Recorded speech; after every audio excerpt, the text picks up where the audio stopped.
Good morning. Welcome to the Iowa Veterans Home, the largest nursing home in the state of Iowa and home to 3 World War II veterans, 24 Korean War veterans, 206 Vietnam veterans, veterans of all conflicts since Vietnam, and spouses of those who have served our nation. Here we have the privilege of delivering on our nation's promise to young soldiers, Marines, sailors, airmen, Coast Guardsmen, and guardians, that when and if you need us, our nation will be here for you. There are many dignitaries present in the room with us today, and we are also joined through our closed-circuit television set with rooms throughout the Iowa Veterans Home, as well as broadcasted online. I'd like to welcome our keynote speaker, Ambassador Ken Quinn, who's sitting behind me, Marshalltown Mayor Joel Greer, Marshalltown School Superintendent Theron Schutte, Marshall County Veterans Service Office's team of Kevin Husabo and Sherry Kogenauer, Marshall County Board of Supervisors Chairman Jarrett Heil, Iowa Commissioner of Veterans Affairs Greg Pauline, who represents Vietnam Veterans of America, Scouting America's Mid-Iowa Council Chief Operating Officer Grant Riegelman, Darwin Judge's sister and brother-in-law Lori and Greg DeSaulniers, a good friend of the community and someone who's contributed significantly to the construction of the Vietnam Memorial just south of the Fox Building. Vic, appreciate you being here, and all of the Vietnam veterans that are here with us today. And lastly, Darwin Judge's best friend, Ken Locke, who's sitting in the front row here. And just to say, I can't imagine having a better best friend. So today's program will be an opportunity to honor and remember all Vietnam veterans, including the Marine Security Guard detail that defended the United States Embassy in Saigon during our nation's exit, the fallen Marine of Saigon Marine Association, as well as 2 Marines who were our nation's final casualties in Vietnam, Lance Corporal Darwin Judge of Marshalltown, Iowa, and Corporal Charles McMahon Jr. of Woburn, Massachusetts. That is our purpose today, and this is the place that each of us should be on this date. Thank you for joining us. Please post the colors. Color guard, in head, forward, arm.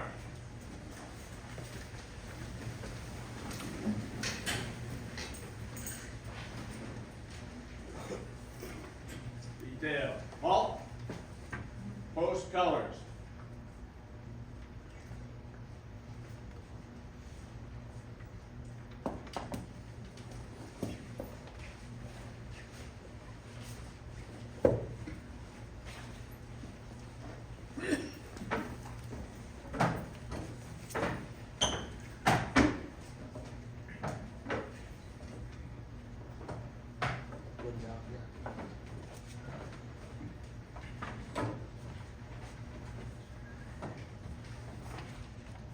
My name is Paul Tedeschi, and I'm the Scoutmaster of Scouting America Troop 308, and I've got 7 of my scouts here tonight, and we're honored to be able to be part of this program.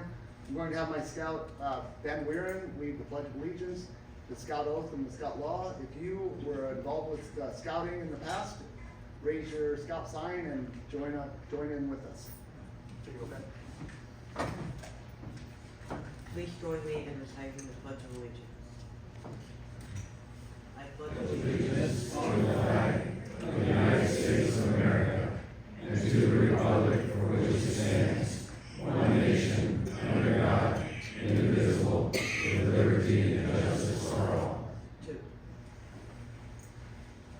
Scouts of Troop 308, please join in reciting the Scout Oath and Law. Scout sign. On my honor, I will do my best to do my duty to guard my country, to obey Scout law, myself physically strong, morally free, and morally safe. Scout Law. Scout is trustworthy, loyal, helpful, friendly, courteous, kind, obedient, cheerful, thrifty, brave, clean, and reverent. 2.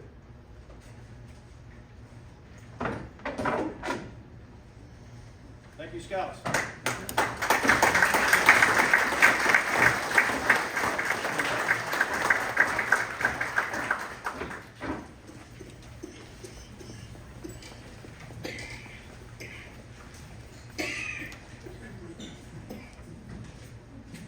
This beautiful prayer of invocation has been requested by the family of Darwin Judge. Let us pray. O God, our Heavenly Father, you have blessed us with brave men and women who are willing to defend our freedom. May your protection and grace surround them each day. Let your healing hand be upon those who suffer wounds and injuries. May those who have made the ultimate sacrifice rest forever in your holy presence. Comfort the families who mourn and are left to remember the precious lives of their loved ones. Help us to honor and support them. Let us be mindful of each sacrifice made on behalf of the American people by our sons, daughters, husbands, wives, mothers, fathers, and friends. Amen.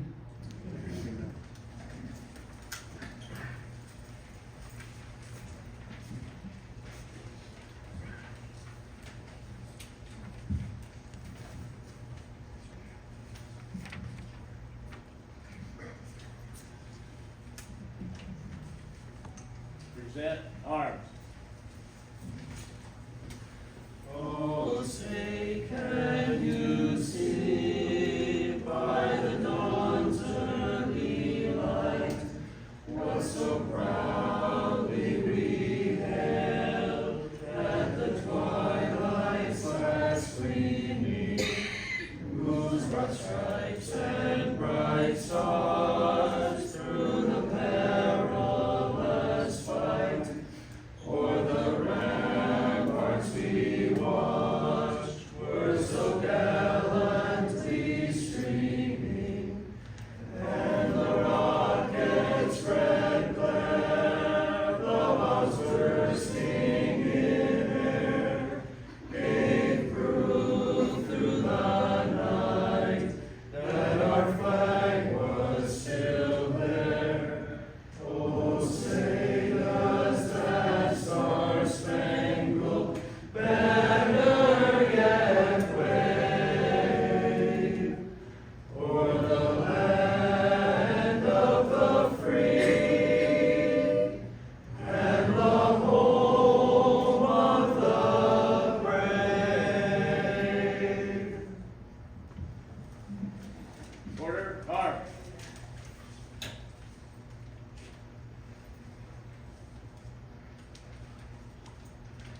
Thank you so much for a wonderful rendition.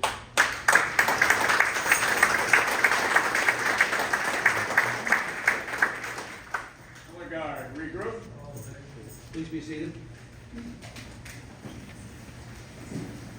And now I will invite Marshalltown Mayor Joe Greer to read a proclamation.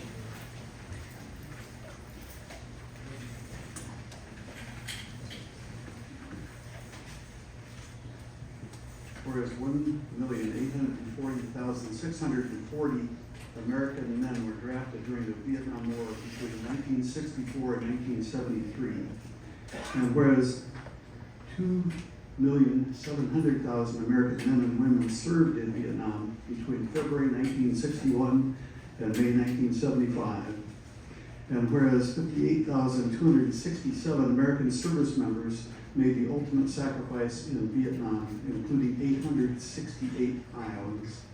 And whereas among those casualties were Lance Cpl Darwin Judge of Marshalltown, Iowa, and Corporal Charles McMahon Jr. of Woburn, Massachusetts, who were killed in action 50 years ago today, April 29, 1975, while supporting the evacuation of the United States Embassy and thousands of refugees. And whereas Darwin Lee Judge grew up with a loving family, including his father, Henry Judge, who served our nation in the United States Army Air Corps during World War II and later served our community as a carrier for the United States Postal Service. His mother, Ida Parsons Judge, who was an active member of the community, volunteering with the American Legion and at the Iowa Veterans Home. His sister, Lori Judge DeSalmers, and his brother, Lauren Eugene Judge. And whereas Darwin Judge was an All-American Marshalltown boy, playing Little League Baseball, working as a carryout boy for Clifton's Supermarket, delivering the Times Republican newspaper, and being an active member of his church and of the Boy Scout Troop 310, where he attended dozens of campouts and earned the Order of the Arrow and the prestigious Eagle Scout Award. And whereas Darwin Judge graduated from Marshalltown High School in 1974, joined the United States Marine Corps, completed boot camp at Marine Corps Recruit Depot, San Diego, and then completed Marine Security Guard School at Marine Corps Quantico, Virginia, before being assigned to the United States Embassy Marine Security Detail in Saigon, Vietnam in March 1975. And whereas the 60 Marines securing the embassy and defense attaché office, Tan Son Nhut Air Force Base, supported Operation Frequent Wind and the evacuation of the embassy and more than 7,000 refugees in 105-degree heat under fire by the North Vietnamese Army. And whereas during that engagement on April 29, 1975, Darwin Judge and Charles McMahon were killed in action by rocket fire and represent the last two casualties of the Vietnam War and will never be forgotten by our country, state, or this community. And whereas all Vietnam-era veterans and Vietnam veterans and their family members are to be commended for their service, sacrifice, and devotion to duty during this trying time in our nation's history. Now, therefore, be it resolved that I, Mayor Joel Greer of the City of Marshalltown, do hereby proclaim April 29, 2025 as Lance Corporal Darwin Lee Judge and Corporal Charles McMahon Jr., the Fall of Saigon Marines Association and Vietnam Veterans Recognition Day. In witness whereof I have hereunto set my hand and caused my seal to be affixed on this 28th day of April, 2025.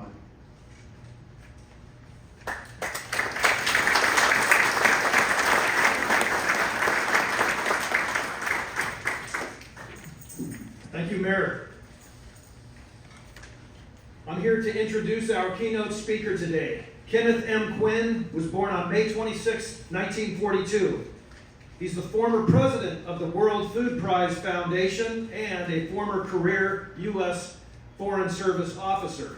Ambassador Quinn was president of the World Food Prize Foundation for 20 years, from January 1st of 2000 until January 3rd of 2020. Before assuming that role, Quinn spent 32 years working for the United States Department of State. He has served as the United States Ambassador to Cambodia, Deputy Assistant Secretary of State, as well as a member of the National Security Council staff at the White House. Ambassador Quinn attended Dubuque Waller Catholic High School, graduating in 1960. He received his undergraduate degree from Loras College in Dubuque, and then earned graduate degrees in international relations from Marquette University and the University of Maryland. Ken married his wife, Lisan, who's sitting in the front row here, on April 29, 1974, and they're celebrating their 51st year of marriage today. They have 3 children. Ambassador Quinn was a 32-year career member of the U.S. Seniors Foreign Service before he retired and joined the World Food Prize Foundation. He entered the United States Foreign Service in 1968 and served in various Southeast Asian countries, as well as in Vienna and in Washington, D.C. He spent several years in Vietnam working at the State Department's district level, where the United States Armed Forces and the State Department worked very closely together. In fact, for a period of time, Mr. Quinn led American soldiers on missions. He is fluent in Vietnamese and acted as an interpreter for President Ford. Ambassador Quinn's awards and decoration include the State Department's Award for Heroism and Valor for his work in Cambodia and Vietnam. He remains the only civilian to receive the United States Army Air Medal. He's a 3-time recipient of the American Foreign Service Association Rifkin and Herter Awards for courage in challenging policy. And he's a member of the Chicago Council on Global Affairs. I'm so grateful that Ambassador Quinn accepted our invitation to be with us today. I introduce to you Ambassador Quinn.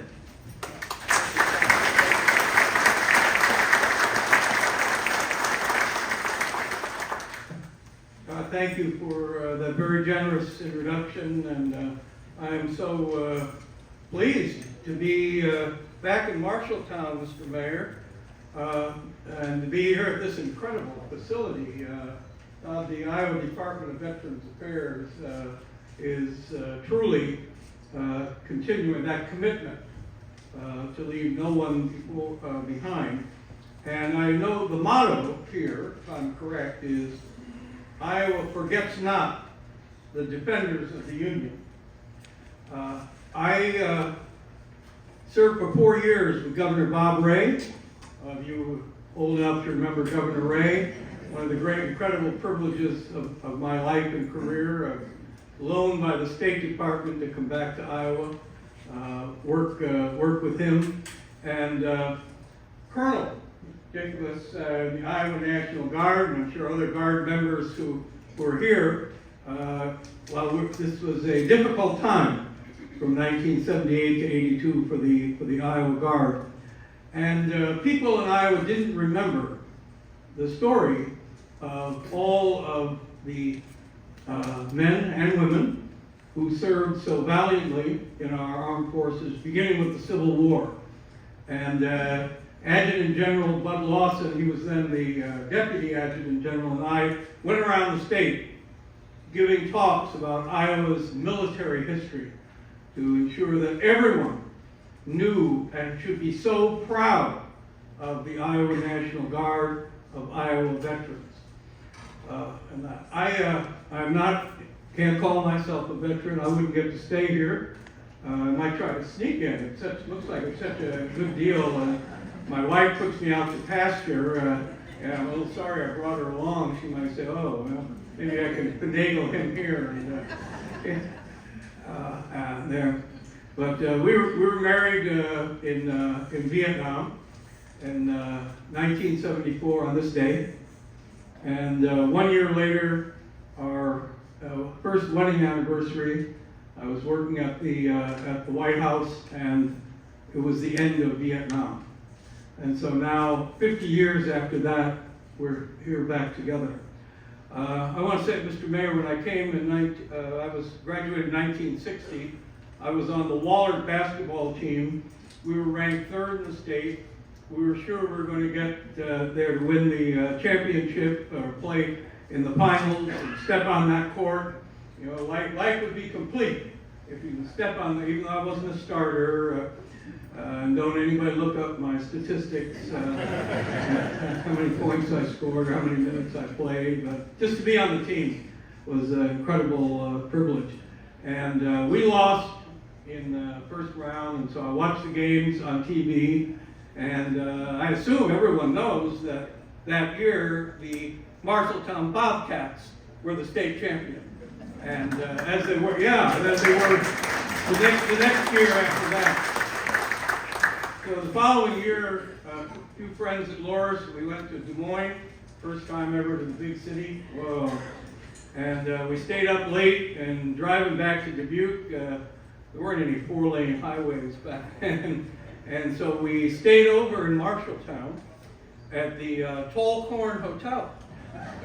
Yeah, I don't hold me to this, but I think it was $9 a night per room.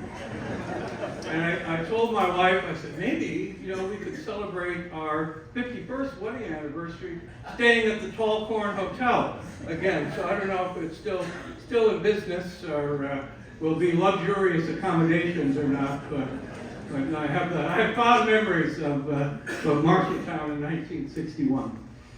I think Darwin Judge, looking down from scouting heaven and Marine Corps heaven, I assume they're real close to each other, given the virtue there, would be okay with me saying a couple of things about scouting. One, when I came back and take over the World Food Prize, I wanted to find a way that there could be great agricultural and humanitarian heroes of our state could be remembered. Because Norman Borlaug, well, most of you know Norman Borlaug's name. I was chair of the committee, put his statue in the U.S. Capitol, and the man who saved 1 billion lives. Almost no one in Iowa knew who he was then. And I suggested, why don't we have a Scout badge? And to earn the Scout badge, you have to go around the state and visit the places where Herbert Hoover worked, and fed 600-700 million people. Henry Wallace, George Washington Carver, Jessie Peel Shambaugh, the mother of 4-H.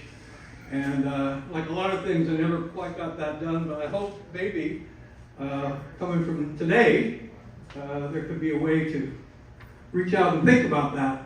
And maybe, there also could be a way, because I'm very big about peace through agriculture, and we could fund in the work of great military heroes and military figures who, with the Norman Borlaugs and Henry Wallace and Herbert Hoovers, have the best prospect of bringing peace to the world as we face great challenges in the coming 10, 20, and 30 years. And those young scouts will have to take on that challenge. So thank you for, Lori, for allowing me to mention that. Is it stirring? Huh? Hear scouts reciting the Pledge of Allegiance, the flag, the national anthem. I still get a tingle, and not many things at age 82 I get a tingle from anymore, but I still get a tingle from that. But as meaningful as it is here, some of the most meaningful moments about being American occur when you are far, far from home and far, far from our country. My wife, Lei Sun, is a naturalized citizen. And I remember we were assigned in the Philippines, and the Blue Angels were there putting on a demonstration. And they're coming in flying about 10 feet over the water and making everybody, wow, and that. And she turned to me very quietly, I'll never forget this, and she said, "It's so proud being an American. So proud being an American."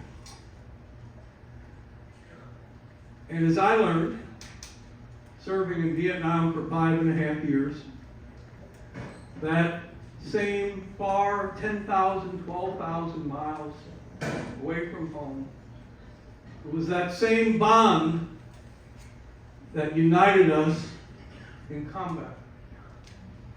Now you're wondering, is it really the story that he's a civilian and commanding troops in Vietnam? And first thing I always say is, well, you had to be there. It was Vietnam and that. But we had a combined military and foreign service advisory program where civilians and military were together. So I don't know if Dan Gannon's the Marines here, and by the way, he's got a new book and going to have a great program in Des Moines on the 14th, right, with Colonel Jerry Berry, the Iowa pilot of the Marine helicopter who took the ambassador out. I'm going to be there, so everyone should, come up and join in Des Moines at the Vietnam Memorial south of the Capitol. 11 o'clock, right? Okay. But the Foreign Service of the State Department and the Marine Corps were both founded in the same month, in 1775. Now the Marines will tell you that it was at Toon Tavern where the first recruiting for the Marine Corps took place. The first commandant of the Marine Corps, Samuel Nichols, was named by the Second Continental Congress on November 28th. And on November 29th, the Second Continental Congress established the Committee of Secret Correspondence, which is what became American diplomacy and foreign service that I'm so proud a member of. And the leader of that committee was Benjamin Franklin. Now, here's the thing, I don't know, you probably know, Dan, but the others. Benjamin Franklin, in 1756, at Toon Tavern, recruited the Pennsylvania militia. And so, Foreign Service has got a connection back to Toon Tavern as well. Now, you know, the Marines are out carrying guns and on the front lines, and, you know, we're out carrying our pens and paper, making diplomatic demarches on that.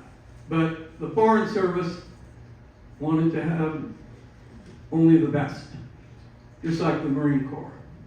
That's what attracted, as I understand, Darwin Judge to it. And he became one of the best. And I was from Dubuque, kind of like being from Marshalltown. And you had to take a test. Out of 20,000 people took the test. Maybe 1,000 passed. Then there was a second test, and they ended up hiring 200.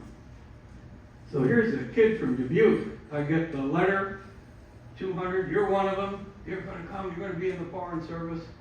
So my first instinct was, you know, they probably got my test scores mixed up with some guys who went to Harvard or Princeton or Yale, you know, and they sent me the wrong paper, but I wasn't going to correct them. And I showed up, and I'm there, and I'm taking the oath in the State Department, and I have these dream sugar plums of diplomatic assignments. I'd be going to fancy parties in Paris or London, and sipping aperitifs. I didn't know what an aperitif was, being from Dubuque, but I thought it was kind of what you did. And instead, they sent me to Vietnam. And not to work in the embassy, not to work at a regional consulate, not to work anywhere with Marine security guards. I was out in a district as part of a U.S. Army MACV military advisory team. And I stayed and I re-upped, you know, signed up for another extension. Almost nobody did that. Usually in Vietnam, if you volunteered to stay, they'd say, "There must be something wrong with you." They'd bring you home for mental review and that. But they were desperate for people. And I was I replaced an Army major of a MACV team that had 100% casualties before I arrived. And I would go out, one sergeant, Army sergeant with me, and we'd be going through the jungle with South Vietnamese troops. And I want to make a special point of referencing those troops. I don't know if we have anybody here, any Vietnamese here. They don't know anything Vietnam, cho mấy người Việt Nam có mặt tại đây đang nghe tôi nói, và cựu chiến binh thì cũng ghi ơn cái hy sinh của họ. I was just saying, if anyone's here, anyone's listening, Vietnamese, today we also want to remember them. Because just as Darwin Judge died in the last day, my brother-in-law, my wife's younger brother, who was a South Vietnamese Army Ranger, was killed defending Saigon against the attacking North Vietnamese army. Like Darwin Judge, he was killed in a North Vietnamese rocket attack, probably a 122 millimeter rocket. And his body has never been found. I've gone and looked and led the effort to look for American POW MIAs through much of my diplomatic career. The Marine connection. So I worked on Navy boats. I was on SWIFT boats, on PBRs. shot at. I was blown up in an NBA rocket attack. I was wounded in Vietnam. In fact, I was blown up, wounded, or under death threat in every foreign assignment we had. Our house was rocketed in Cambodia, where we had no Marine security guards at the embassy. And my wife and I laid on top of our 3 children as our home was ringed in automatic weapons fire by being in a mass shooting. And I'll tell you exactly what happens in that kind of situation as you're laying there on top of your children and you're praying as you never, ever prayed before, that the bullets that will come through the wall will kill you and not your children. I discovered how much I love my family 10,000 miles from home. And I discovered out in those situations the bond in combat. You know, in Vietnam in 1972 and 73, there was a sense that we weren't staying. And no one wanted to be the last one to die in Vietnam. And yet the bond among Americans out in the jungle, out being shot at, out under fire, was always that. If a uniformed Sierra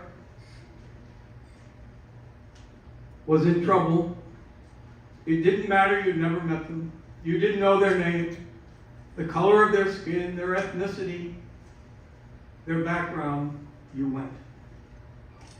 You went because you knew they would do the same for you.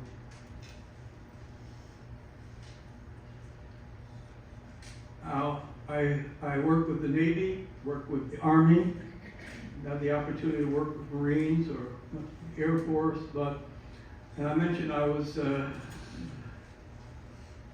Eagle Scouts. I was in scouting. I never got past being second class. I had to admit to the regalman here, the scouting representative, who kind of my head bowed, because I couldn't pass the swimming test to make first class.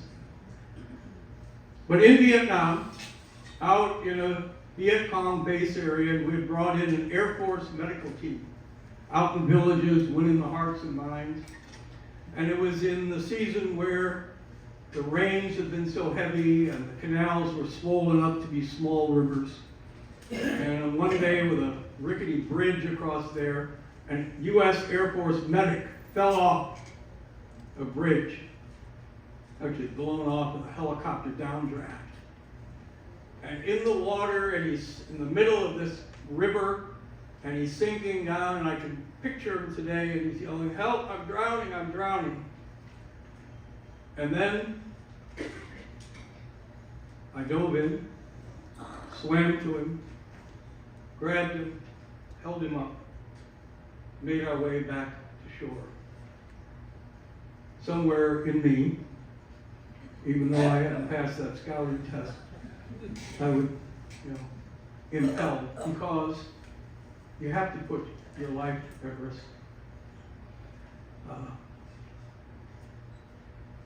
A couple of weeks from now, I will be at Warner Robins Air Force Base in Georgia, where they're having a commemoration of the rescue of the Mayagas. So on May the 12th, off Cambodia, the Khmer Rouge seized an American commercial ship. And President Ford ordered an operation to rescue the ship, free the crew. And as usual, the Marines were on the tip of the spear, the lead element going there. But there were Air Force helicopters, Navy corpsmen on that mission. And the mission succeeded. The crew was freed, but there was a terrible bitter firefight on an island called Koh-Tang. And there were 18 Marine and Air Force and Navy, but mostly Marine casualties. And the fighting was so intense that their bodies could not be recovered. 21 years later, I was the ambassador to Cambodia, and one of the very first things I did upon arriving in March of 1996 was to go out to Koh-Tang. And we had a search team, looking for any artifacts, any elements, any remains that could be returned to bring closure to their family. And as I'm standing on the beach, and picture this, there are helicopters still sitting in the water, rusting now, the water up halfway, knife 53, knife 36, the call signs. And a young Army captain comes up to me and he said, "Sir, the Khmer Rouge veterans who are here helping us now have told us that at the end of that battle on May the 15th, 1975, somehow 3 Marines were left alive on that island and not part of the withdrawal that had been done under fire." And I was stunned. I never had heard this story. No one had ever heard that. And standing there, I thought to myself, what must it have been like for Lance Corporal Joseph Hargrove, PFC Gary Hall, and Private Danny Marshall, fire team. And they must have thought to themselves, well, they'll be back tomorrow, they know we're here. But a day would come and another, and no one would come to them. And eventually they would have to, with no other way off, no communications, they would have to realize that no one was coming to them. Somehow they weren't aware of them still being there alive. And I thought to myself, no one would blame them if they were to surrender. Well, no one would expect that. But true to the motto of the Marine Corps, Semper Fi, those 3 young Marines, just like Darwin Judge, young Marine, same age, same rank, they continued to evade and resist until one by one they were caught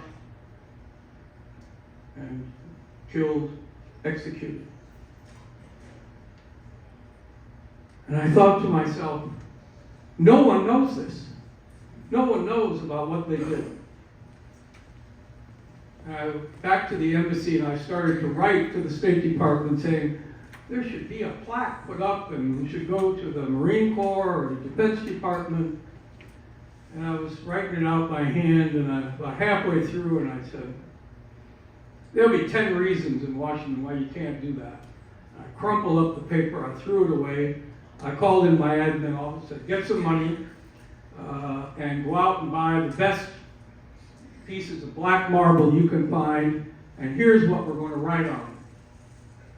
And in the program you have, there's a small picture of me there at the dedication on November 11th, day after Marine Corps birthday, but Veterans Day, 1996, the monument that I created. And there are 19 names. There's one other Marine security guard who was killed before. And all of those fallen at the Koh-Tang recovery operation are listed, and the date they died, except for Harborough Hall and Marshall, where it says unknown. And Senator John McCain was in the region, changed his schedule to come and be there. He had testified at my congressional confirmation hearings. And the Commandant of the Marine Corps sent a general officer, color guard, chaplain, and a musical ensemble to all be part of this ceremony. And he wrote me a letter thanking me for what I had done to honor those 3 Marines. And so as we come together here today to honor Darwin Judge and Yeah, Hillary, what time did you Charles say McMahon, the militaries are here? everyone else who has served in Vietnam or other wars, Okay. those moments of honoring and being there and never forgetting, we are being true to that motto of the Iowa Veterans Home. And Iowa never forgets those who have defended the Union and our country. Thank you for the honor and privilege of being here.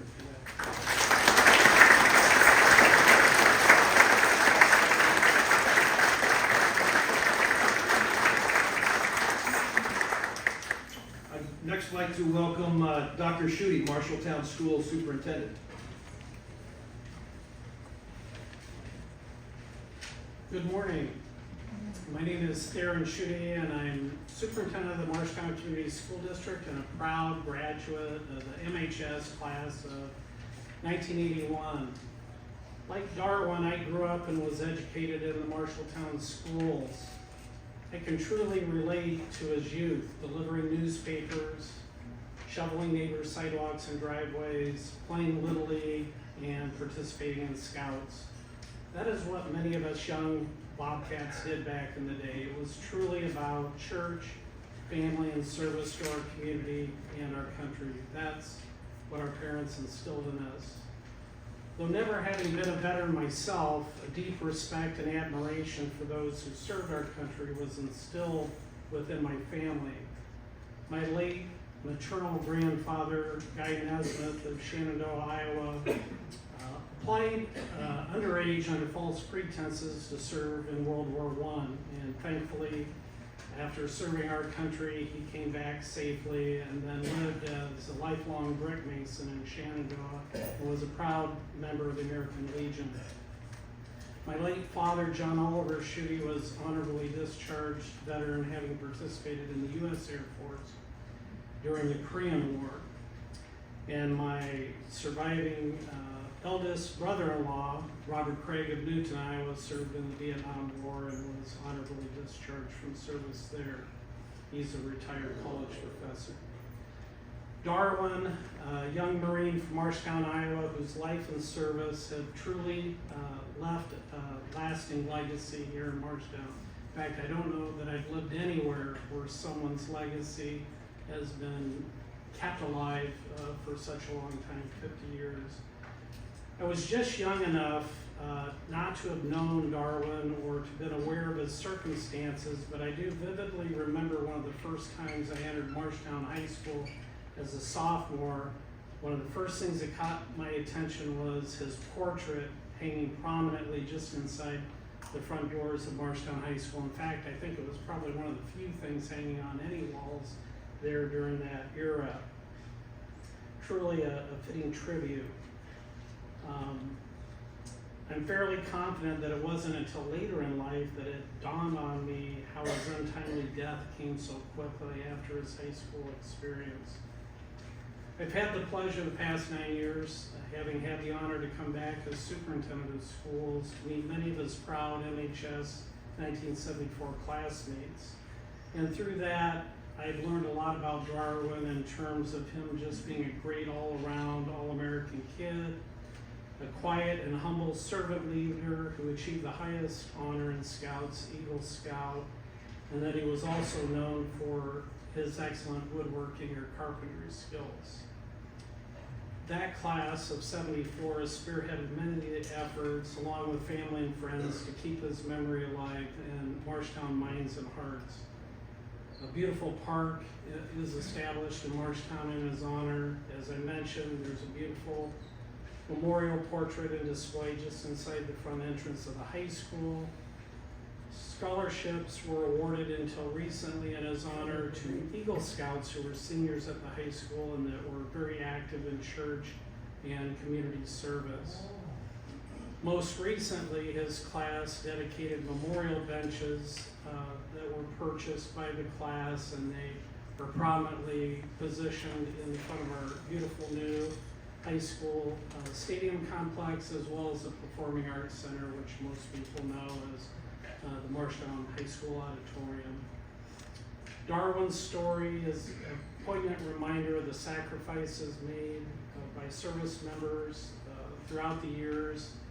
We are extraordinarily proud on behalf of the Marshalltown Community School District for Darwin to have been a Bobcat and to continue to be remembered of his lasting legacy of service and sacrifice. Thank you.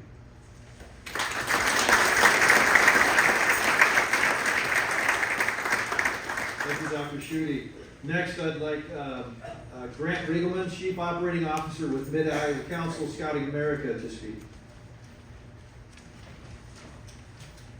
Thank you very much. I appreciate the opportunity to be with you today and to speak just briefly on behalf of the Mid-Iowa Council and the lasting legacy of Darwin. I serve as the Assistant Scout Executive for the Mid-Iowa Council, and we provide leadership and support to Scouts and Scouters across the 27 counties of Central Iowa.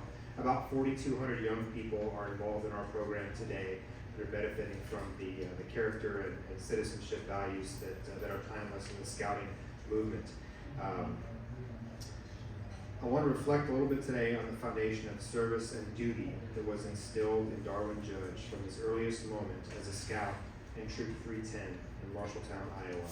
From his first meeting as a Cub Scout until he earned the rank of Eagle Scout, just like we did today, thanks to Troop 308 in the back, Darwin would have begun each scout gathering with these 7 words: "On my honor, I will do my best to do my duty to God and my country." This is the first line of the Scout Oath, a cornerstone of our movement, and an oath that Darwin took to heart. Everything we do as a Scout reinforces the high ideals of leadership, citizenship, character, and personal fitness. These are values that Darwin held dear as he progressed through the ranks of Scouting and began his service to our nation. Scouting has a proud, more than century-long history of collaboration with the United States military, grounded in shared values of leadership, service, and character development. And I am proud to know that this was evident in the way Darwin lived his life and the way he willingly put himself into harm's way in service to our country. The Mid-Iowa Council honors Darwin Judge and his enduring legacy to the timeless values of service, duty, and patriotism first instilled in him as a scout.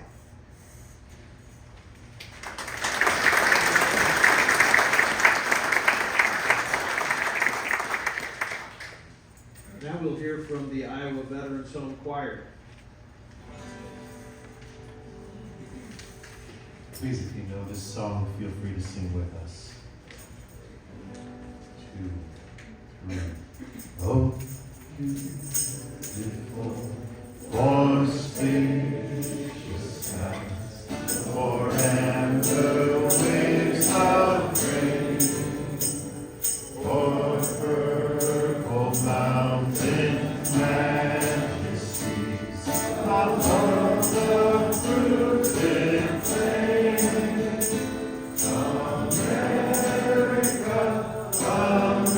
America, God shed His grace on thee, and crown thy good with brotherhood, from sea to shining sea.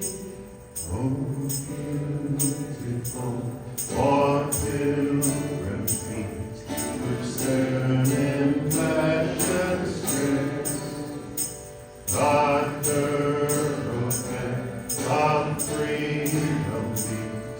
across the wilderness. America, America, God shed light every foe. Confirm thy soul in self-control, thy liberty in law. Oh, beautiful for patriotry that sees beyond thy years. Thine alabaster cities free, undimmed by human tears. America, America, God shed His grace on thee, and crown thy good with brotherhood from sea to shining sea.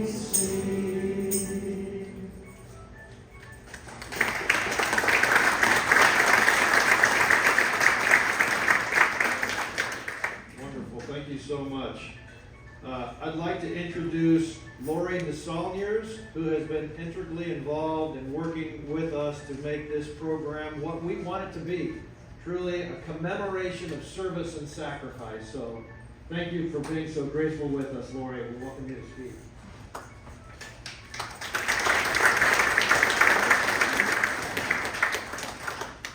Good morning. Thank you for all of you for being here today. I've been asked to take a couple minutes and share about Darwin and our family, some of which will be repetition from what you've already heard from the wonderful previous speakers. But first, thank you. Thank you to all you Vietnam veterans. Thank you for your part in keeping America free and safe, being away from your family and friends during your time away. And just thank you for all of that. And that's why Darwin enlisted in the Marines when he was a senior, to do his part to help keep America free. We have a number of military members in our family background. Our dad was a tail gunner in a B-17 in the Army Air Corps during World War II. Our brother Lauren was in the Navy for 4 years and the Air Force for 6 years until his ill health forced him to receive a medical discharge. My mom's younger brother was in the Army in Okinawa. My dad's younger brother was in the Army in Korea. And then mom's two brother-in-laws were on Navy subs. And we have several cousins who've been in the Army and the Navy. Our early years were spent on a farm near Darwin.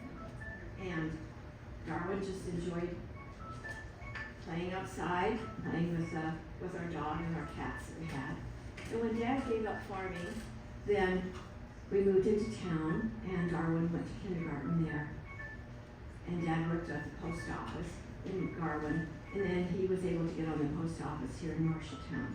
So we moved here, and Darwin started first grade and then completed his education here.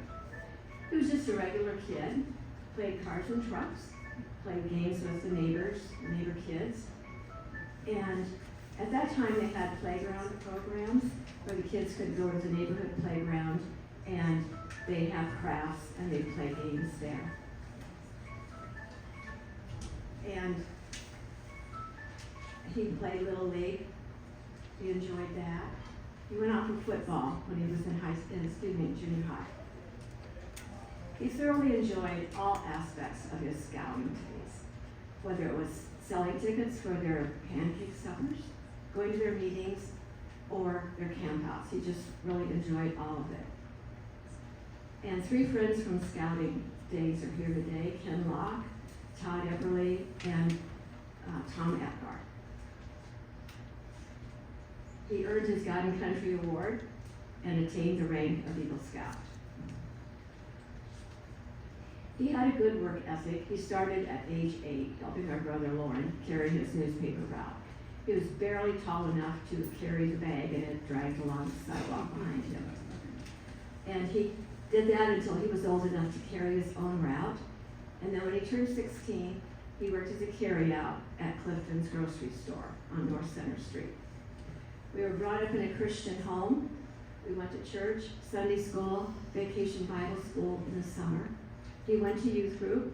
Sunday nights would find him packing up his guitar and his speaker that he made in woodworking class in high school and drive to youth group. Darwin graduated in '74. He left for basic training July 26, 1974. After recruit training at MCRD San Diego, he completed additional training at the School of Infantry, Camp Pendleton, and was designated an infantry mortarman. He was then selected to attend MSG, Marine Security Guard School, at Henderson Hall in Arlington, Virginia, next to the Arlington Cemetery. While he was there, our parents flew out for his 19th birthday, and then he graduated right after that. And after graduation, he was able to come home for a short visit before being sent to his first and only duty station, U.S. Embassy Saigon, Vietnam. He was subsequently assigned to the U.S. Defense Attaché Office, the DAO, located at the Tom Sunda Air Base, where he died April 29, 1975. In 2000, 16 of the Marines who were in Saigon with him and Charles McMahon Jr. came to Marshalltown for the 25th observance of the end of the Vietnam War. And one of those Marines, Dean Kinsey from Minnesota, is here today. They formed an organization, the Fall of Saigon Marines Association.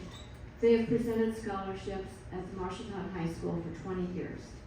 And these scholarships were presented to senior boys who were Eagle Scouts.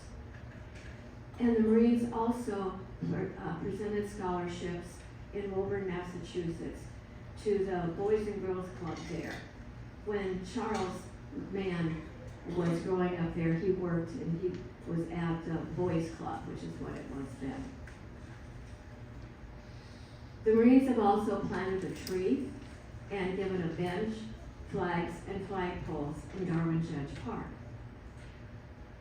And now they are dissolving their organization, and they've given a very generous donation for future upkeep for the Darwin Judge Park. They've also given a like amount to Woburn, Massachusetts, to the Boys and Girls Club there, in memory of Charles. Last year, during Darwin's graduating class, 1974, during their reunion, I know Pat Lowry purchased flags from the class for the park then. The Saigon Marines have held a reunion every 5 years since 2000. We've been able to go to 2 of them. And at one of them, we were at the Tomb Tavern that Mr. Quinn was talking about. Today, they're holding their reunion in Oceanside, California, to observe the 50th year. They wanted to include their Master Gunnery Sergeant, John Valdez, who resides in an assisted living home there. John Valdez was the last man out of Vietnam.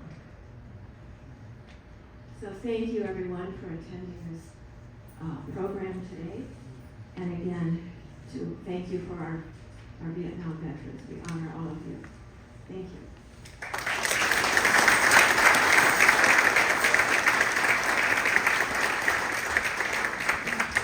Deacon, I'll call you forward for the benediction.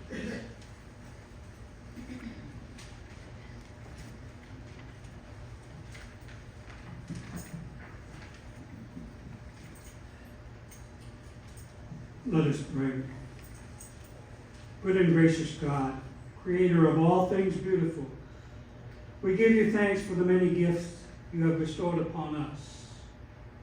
Today and at this time, on the 50th anniversary of the sacrifice of one of our own beloved sons and the ending of the Vietnam War, we hold special gratitude in our hearts for the freedoms enjoyed by the citizenry of our country and for those who have maintained those liberties.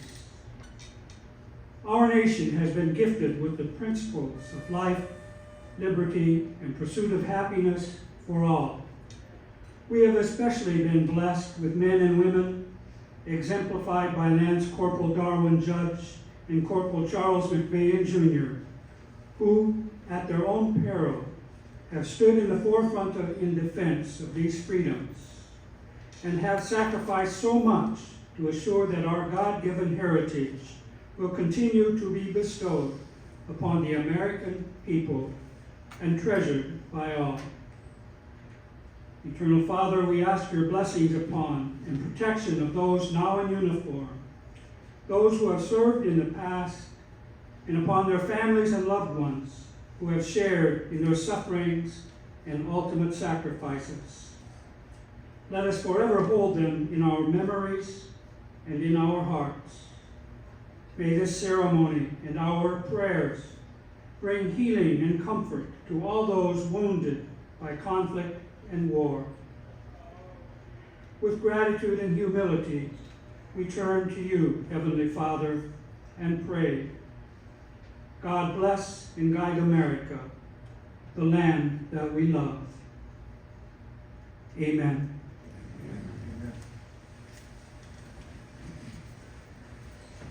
Thank you, Deacon. We are going to move on to the next part of our program. So this part of the program inside here concludes now. We will next process down to our Vietnam Memorial, which is about 200 yards from the front entrance of the Malloy building here. And at that time, we will listen to some comments by Ken Locke, whom you heard about earlier. We will honor a tradition that Ken and the DeSaulnier family and the family of Darwin Judge have observed for many years, laying a wreath at the memorial on this anniversary date. And we will invite you to join us as we process down to the memorial out the doors of the Malloy building. We're going to walk very slowly so nobody misses any part of the program.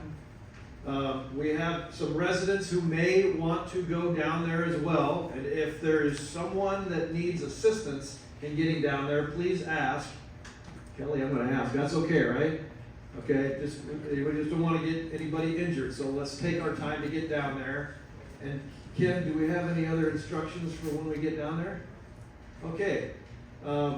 Thank you all for joining us here at this event, which is to honor those who made that ultimate sacrifice and those who served. I think of Darwin Judge, and I listen to the incredible things that were mentioned about him today, and I can't help but think about the fact that Darwin Judge lost 2 lives. He lost the life that he was living at the young age of 19, and he lost the life that he would have lived had he lived this long. And as with many people, you wonder, what would Darwin Judge be doing today? What kind of contributions would he have made to our community?